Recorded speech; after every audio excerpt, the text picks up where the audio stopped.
So we find Obi-Wan at the beginning of our story rather broken and faithless and beaten, somewhat given up.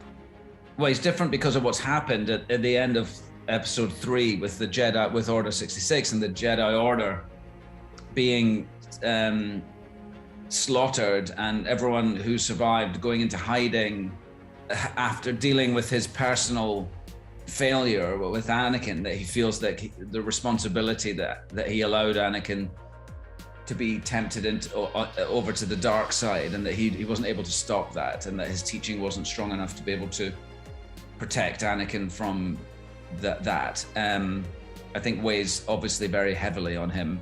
Yeah, it was very special. It was very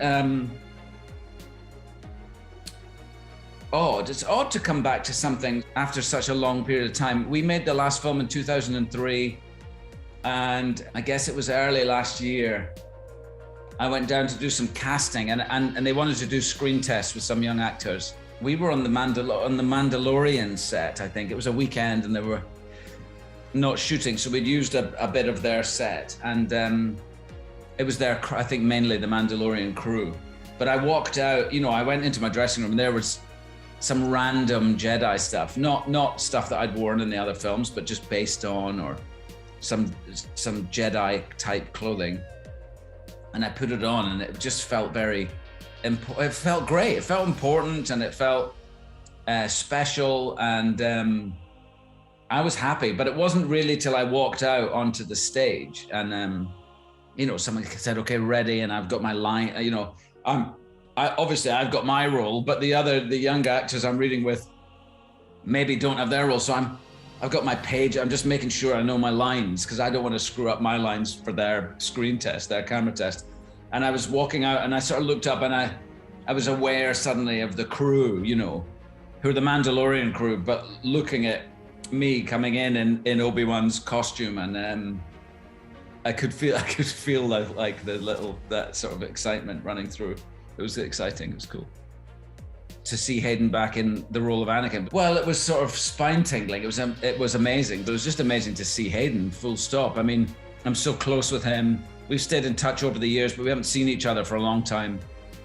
And as it got closer and closer to the shoot, and once Hayden was on board, he was in LA, and we met. It was during the lockdown, and we met in Santa Monica in a park, and we both walked along with our masks on outdoors, and we had this long catch up. It was so lovely. Like it just been years since we actually saw each other, not for any reason other than just, just locations. And I was here and he was in Canada. But I love him so much, and we have a very special bond of making 2 of those first 3 films together. And it was an important. It was so important for both of us, for our careers and for who we are. And so we had just so much to catch up on, life stuff, and where we're at, and it was so lovely to see him again. And then to be on set with him again was just odd. It was like time hadn't happened or something. I looked across at him, and we're on a set, and I look over at him. He's Anakin now. I'm Obi-Wan now, and it's like nothing had happened. Like I didn't see any age on his face. I just felt like, we just, like the period of time between episode 3 and now just didn't exist or something. It was so peculiar.